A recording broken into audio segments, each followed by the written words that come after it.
school? Mm-hmm. What made you want? How old were you when you decided to go back to school, and why did you do that? I went back to school. Goes back to the me getting pregnant in my senior year in high school. I was a good student. I always been a good student. I always been an A student. But I got pregnant my senior year of high school, and even though I graduated on time, back then you couldn't participate in any of the ceremonies if you were pregnant. So I didn't get to march. And I did try to go back to college, not back, I did try to go to college after I graduated high school, but and I got some courses completed, but I didn't get a degree. And then in the meantime, uh, through a failed marriage, I ended up being a single mother, and I had to work.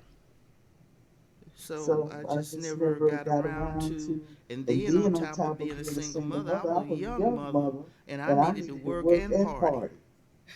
And and school just didn't fit in there for me. I just got burnt out on the idea of going to school. I just kind of put it in the back of my mind until kept having my children graduate and going to different ceremonies and hearing that music, and it would just kind of haunt me, that pomp and circumstance, because I didn't get to participate in that.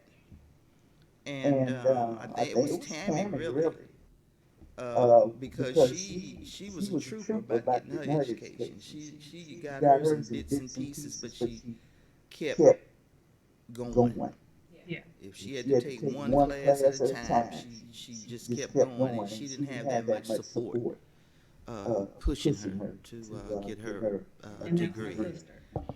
And when she graduated and got her bachelor's, she was 47, and between the time I started trying to go to school, you graduated.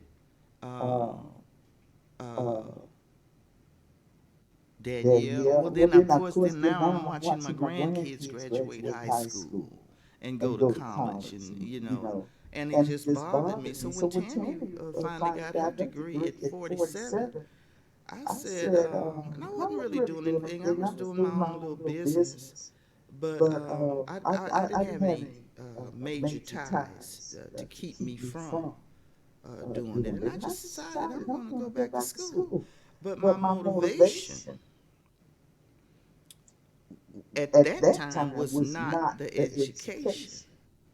My motivation was I wanted to march.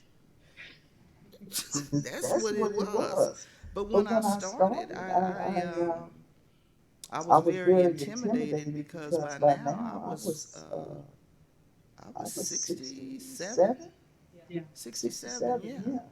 And I was scared because I just thought that I'm going to be in school with these kids, my grandchildren's ages, these sharp minds. I didn't know about the technology part of school.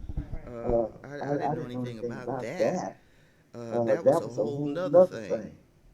But I was intimidated uh, that they were going to be so much sharper than me.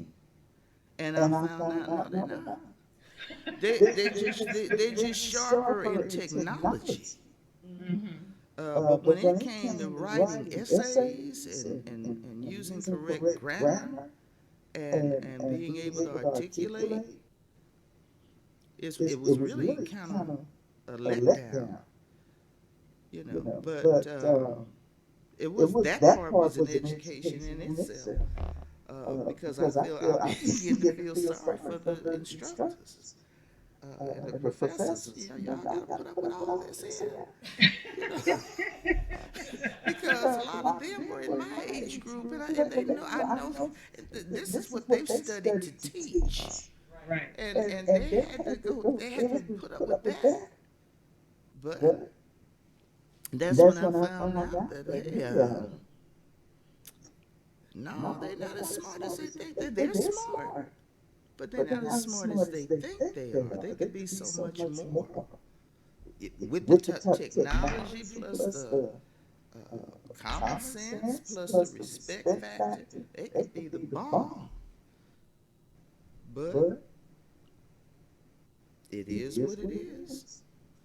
So I remember you telling me about a story of one particular class that I guess it was something, I forget which class it was, but it had to do with maybe civil rights, something about civil rights, and I think you said somebody in the class said, "Oh, that was a long time ago," or something like There that. were several classes like that because my major is English, and I didn't have any idea, having chosen English as a major, that I would have to do so much reading about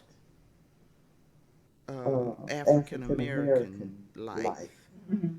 But you have so many different literature classes, and even there are even portions of English lit that overlap into uh, areas of English domination, Okay. colonization, Okay. and but then when you get into African American literature, you've got all these different writers and poets writing about things that were taking place during the civil rights era and in the era of slavery and Jim Crow and all this stuff in our history. So it's a requirement to take it if English is your major. And I just noticed that because we were still having face to face classes at that time, and I just noticed a lot of the kids were doing these assignments because they were assignments, but they weren't really interested in learning about the history. Hmm. It was just checking off a box, Right. you know. And I forget exactly what piece of literature. I think it might have been Charles Chestnut because he's a African American figure in Fayetteville. Oh, okay. He's from Fayetteville. In fact, the library on the campus I attend is named for him. But he would write a lot of stories, and they were most were fiction, but it was still addressing stuff that was going on in that post Civil War era, Okay. and some even before. Uh, but those children didn't really take the interest in the storyline the way I did.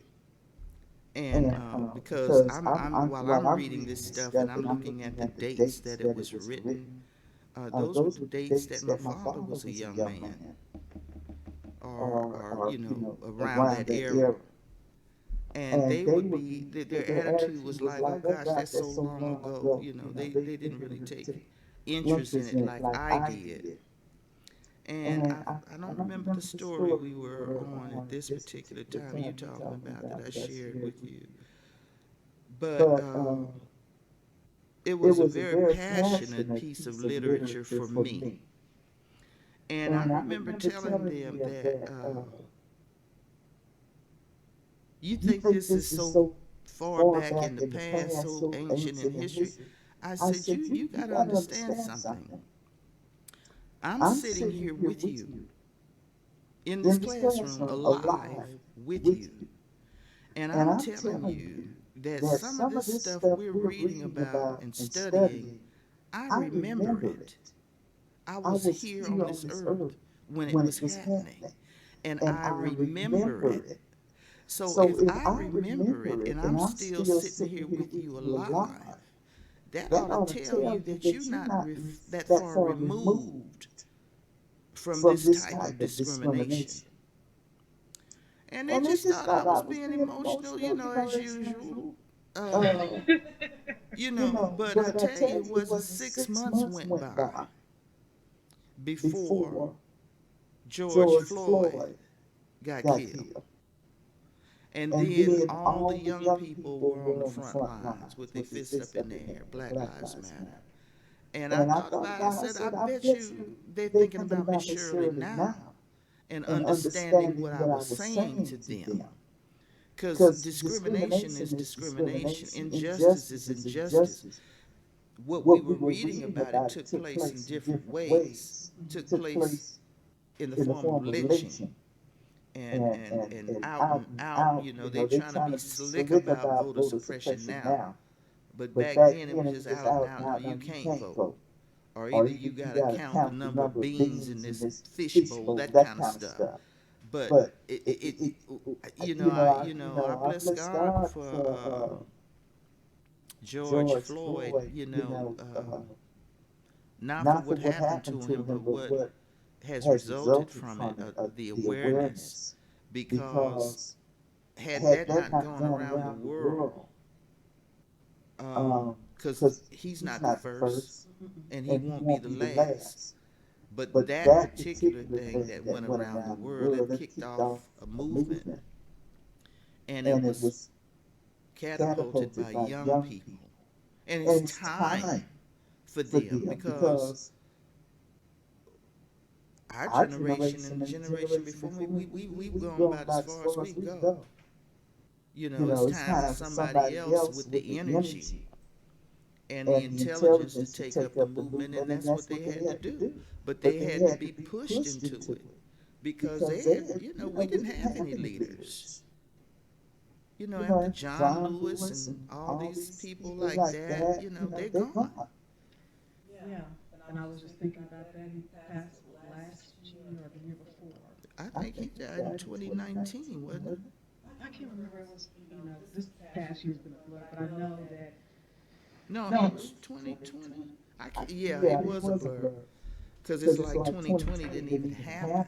Yeah, but yeah, he was, well, the last. Well, he's not the last, but I know that like Jesse Jackson and all them, they're old, and and it is time to definitely pass the mantle. Mm-hmm. But something had to happen. Right. Something had to happen, because that's the explanation for what I was trying to get across in that classroom. You all think this stuff is behind us, and it will never come back. Well, actually, it ain't never went nowhere. I think that before then, so many to include my daughter, they thought that we're all equal. They did, and see, another reason for that is because they don't know anything about segregation. Right. They didn't grow up in a segregated society.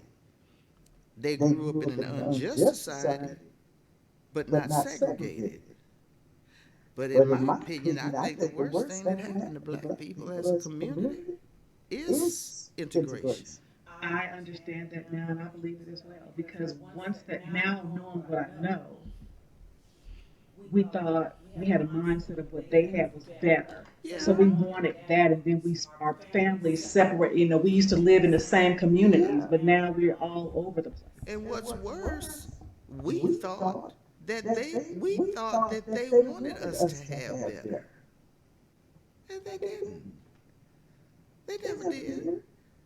They just was, it was a law passed, And they had to. and they had to. But it's not that they ever intended for us to do better. They would say that to us, but Tulsa is a prime example, and not just Tulsa. That's just the most recent one that has come into the light, the front page, so to speak.